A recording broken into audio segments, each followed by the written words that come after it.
O Gabriel do Cabelo Verso soltou um vídeo esses dias sobre um tema que já rondava aqui no canal há um tempo. A gente até cogitou trazer antes, mas decidiu segurar justamente por ser um assunto sério demais para ser tratado de qualquer jeito, especialmente quando se tem um alcance limitado.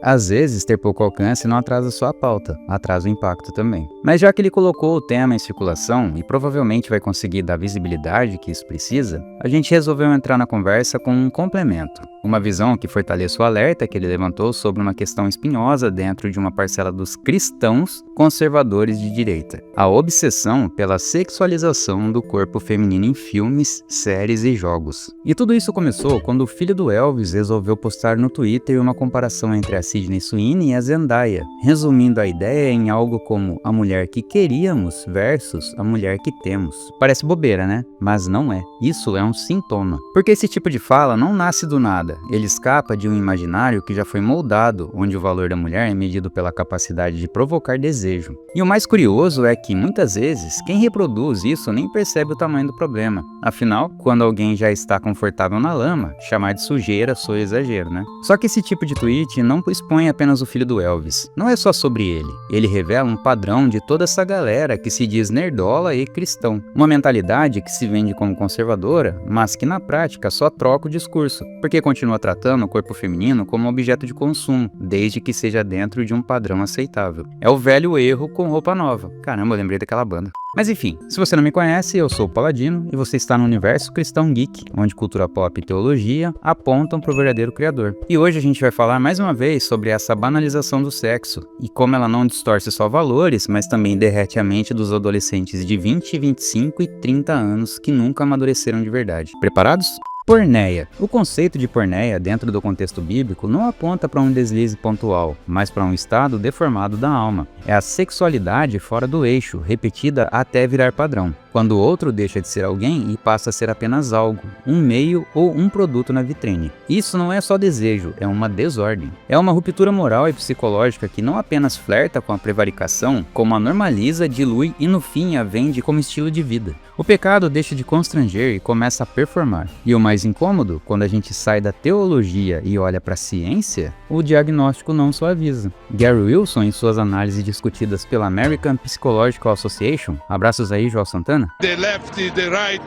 apontam que o consumo frequente de pornografia está associado à dessensibilização, à criação de padrões irreais e à dificuldade progressiva de sustentar conexões emocionais reais. Ou, traduzindo, quanto mais você consome, menos o real te satisfaz. E isso tem mecanismo. O cérebro não é neutro, ele aprende. A cada estímulo intenso, há a liberação de dopamina, como repetição vem a tolerância. O que antes impactava, agora já não basta. Você sobe a dose, aumenta o estímulo, radicaliza o conteúdo, não por curiosidade, mas porque seu sistema de recompensa foi recalibrado. E no fim, seu cérebro fica condicionado a depender disso. Por isso, quando alguém consome pornografia, não está apenas se aliviando ou apreciando a beleza. Está treinando o próprio olhar a reduzir pessoas a estímulos. Está se viciando em corpos enquanto transforma mulheres em mercadoria. Algo a ser consumido, descartado e substituído. Ah, Paladino, mas isso é exagero. É exagero? Tem certeza? Pensa comigo. É exatamente assim que a indústria opera. Ela não vende só a imagem, vende uma resposta química. Aquela cena quase nua na tela, ou aquela capa de revista calculadamente voluptuosa, não estão ali por acaso. São gatilhos, e eles funcionam.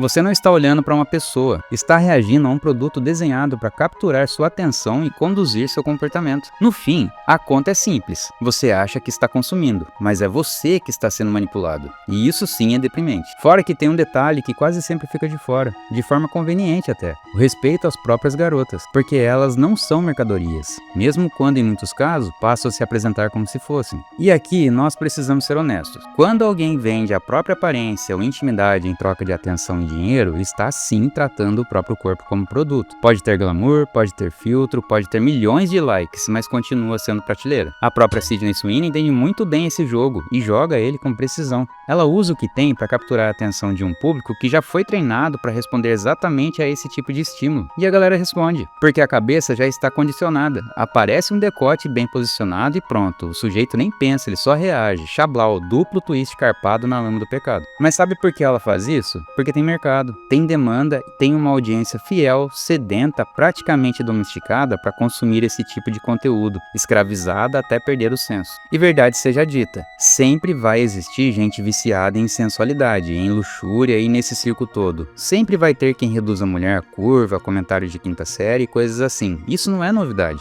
O problema é quando isso vem de quem se diz cristão. Aí não é só incoerência não, é dissonância completa mesmo. Porque começa a ficar claro que para muita gente o cristianismo virou mais um rótulo conveniente do que transformação real. Um selo social que ainda rende algum tipo de capital. Porque gostem ou não, o Brasil ainda respira uma cultura majoritariamente cristã. Mas eles fazem isso sem qualquer compromisso com o que o rótulo exige. Falam de família, respeito, valores, mas ignoram completamente a responsabilidade que vem junto. Ignoram o domínio próprio, ignoram o chamado à santidade e ignoram principalmente o pecado. E sim, eu tô chamando de pecado porque vocês se dizem cristãos. Então vamos parar de eufemismo. Consumir conteúdo erotizado é pecado. Não é fraqueza masculina, não é instinto visual, não é coisa de homem. É pecado. Mas curiosamente, aqui esse pecado não é tratado como inimigo. É quase como um colega de bancada, um hábito bem tolerado e às vezes até celebrado, né? E aí você olha pro cenário, canais que falam de conservadorismo, de Cristo, de valores e no mesmo fôlego normalizam pornografia soft, fazem piada vulgar, defendem eti como alívio e comentam o corpo de atriz como se estivesse avaliando um produto na vitrine. Vem cá, vocês não são casados, não?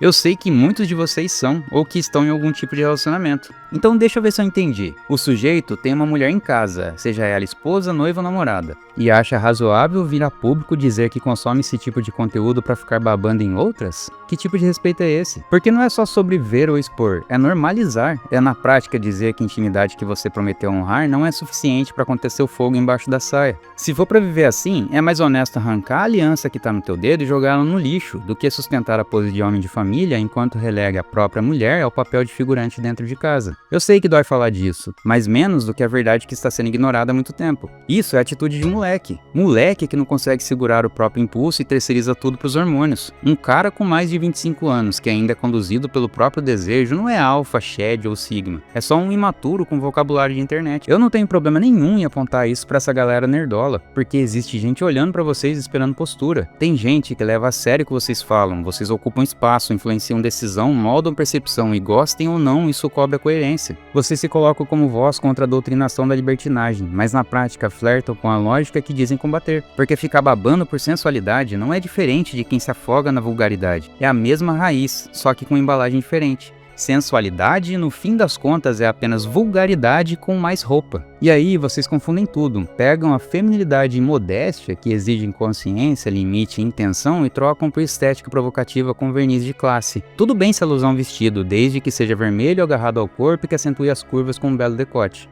Isso não é postura, é só uma versão mais polida do mesmo apelo. De nada adianta criticar o funk que fala sobre mulheres enquanto vocês imploram na prática por mais do mesmo, só que em alta definição e com trilha diferente. E o pior, quem tenta viver a fé de forma séria acaba sendo ridicularizado por causa de vocês. Porque enquanto alguns estão lutando para se afastar disso, outros estão praticamente correndo na direção contrária, chamando isso de verdade. Sobra para quem leva a fé a sério carregar a reputação distorcida que vocês ajudam a construir. E sinceramente, dá pena das companheiras de muitos de vocês. Porque não é só sobre o que vocês consomem, é sobre o que vocês expõem, normalizam e validam em público. É dizer que o que tem dentro de casa não satisfaz vocês completamente. Então eu deixo claro para quem estiver assistindo, isso não representa o cristianismo, não representa quem luta de verdade contra o pecado e não representa a vontade de Deus. Por que não? Isso não é exagero religioso, o próprio Cristo trata o assunto com seriedade. Ele não só avisa o olhar impuro e nem relativiza o desejo desordenado. A sexualidade não é brinquedo de consumo, é aliança. É linguagem de união dentro do casamento, onde o casal deixa de ser dois e se torna uma só carne. O que vocês estão fazendo não é liberdade, é escravidão com aparência de escolha. E eu espero de verdade que isso não gere só irritação, que gere confronto interno, porque no fim, a forma como vocês vivem revela muito mais sobre quem vocês obedecem do que sobre o que vocês dizem acreditar.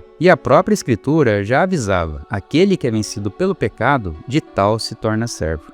Bom, se você chegou até aqui, não esquece de curtir e compartilhar o vídeo, isso ajuda mais do que você imagina. Aproveita e dá um pulinho lá no canal do Cabelo Verso, ele aborda conteúdos de cultura pop de forma elegante e sempre faz a gente pensar um pouco. O link pro vídeo em questão tá aqui na descrição, tá? A gente também tá com uma vaquinha para fortalecer a produção de vídeo aqui no canal. Se quiser contribuir, o Pix vai aparecer na tela e vai estar fixado na descrição desse vídeo. E sim, quem apoia a gente é lembrado e agradecido nos vídeos. Então, nosso muito obrigado a Alice, Bernardo, Daniel Silveira, Gabriel, Maria, Marco, Matheus, Raquel e Vinícius. Que Deus abençoe a vida de vocês e a gente se vê no próximo vídeo. Deus abençoe.